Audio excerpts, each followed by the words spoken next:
We will now begin Part 2 of the University of Michigan International Center CPT online certification course. In this section, you will learn the 6 steps you are required to follow in order to request your CPT authorization. The first step to the CPT request process is to be offered a job where the responsibilities are related to what you are studying here at the University of Michigan. You must get documentation of this job offer from your future employer in the form of an offer letter. The information this letter must contain will be discussed later in this section. The next step is to complete the CPT online course and print the course completion certificate.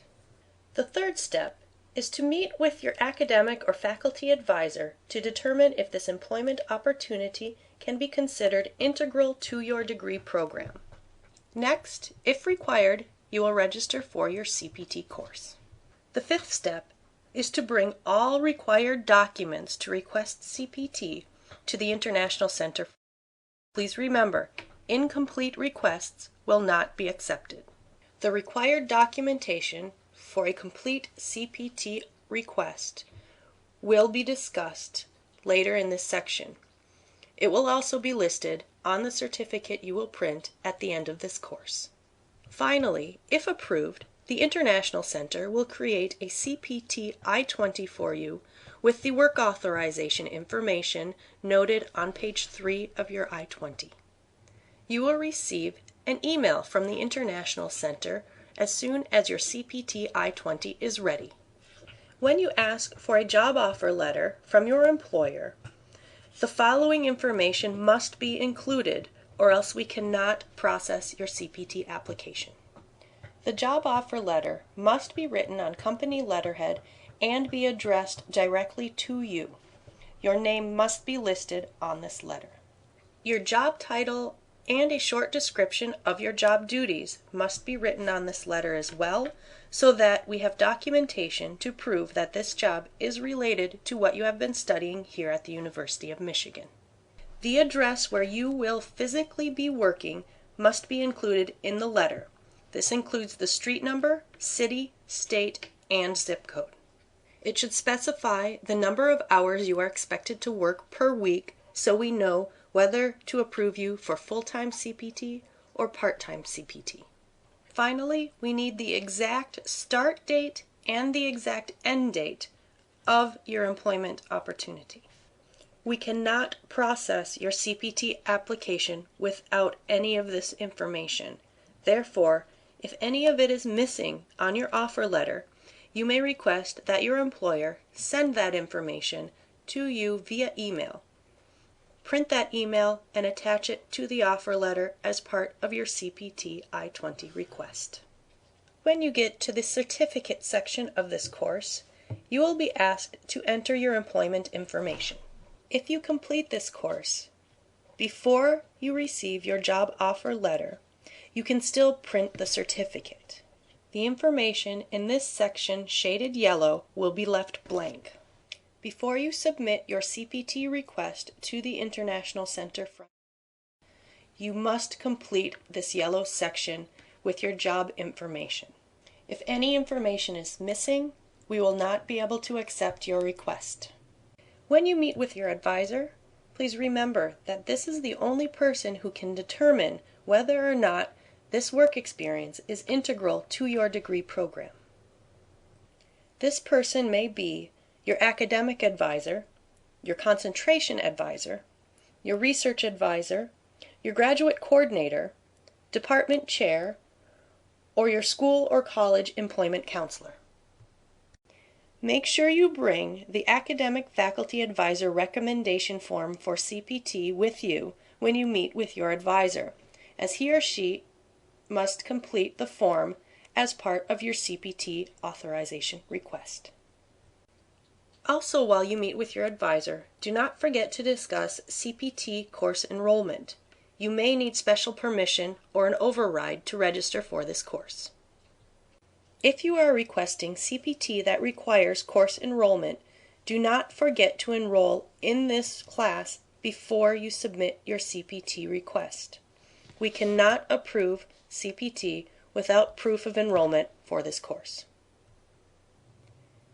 If Wolverine Access does not allow you to register for the CPT course, you may have forgotten to get an override or special permission from your advisor. So return to your advisor and complete the appropriate process for your department. Also, do not forget that the CPT course must be taken during the term you are requesting CPT authorization. The only exception to this is if you are requesting CPT for the spring-summer term.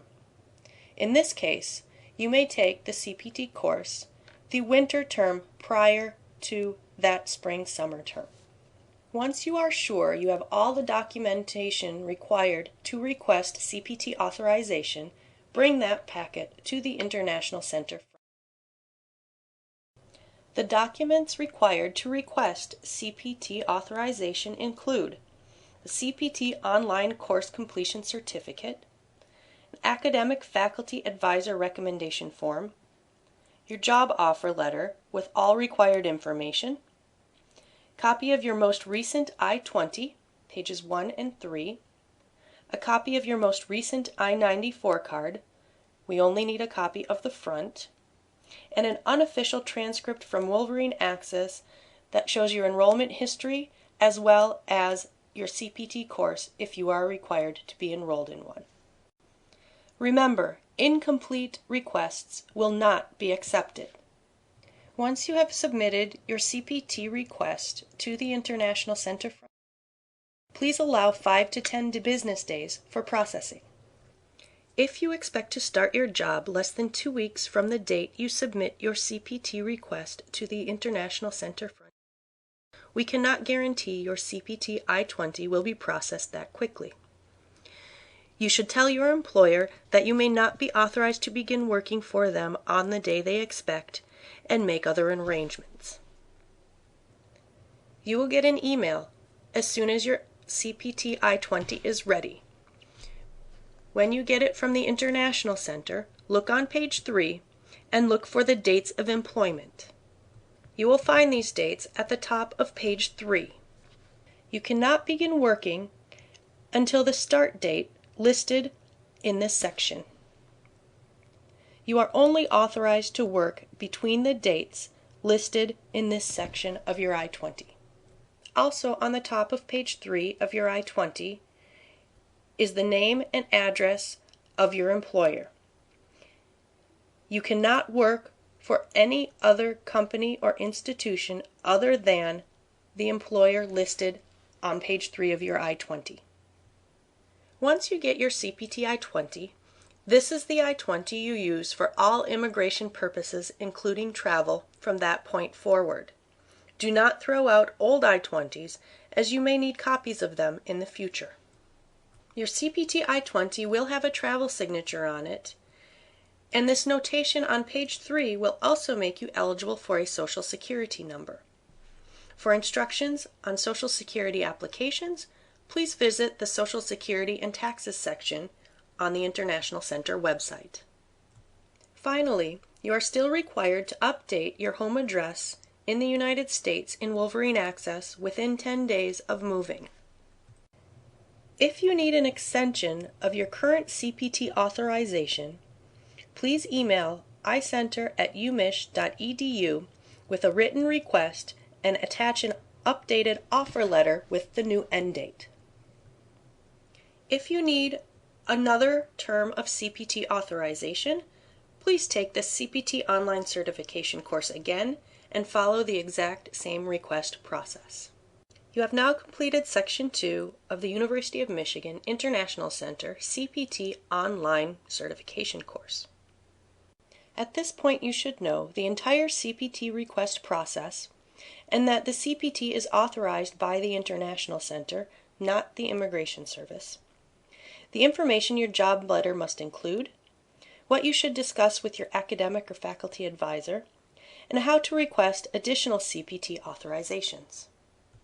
You are now ready to take the quiz on this information. Once you have answered all the quiz questions correctly, you will be forwarded on to Part 3 of this course. and receive your online course completion certificate.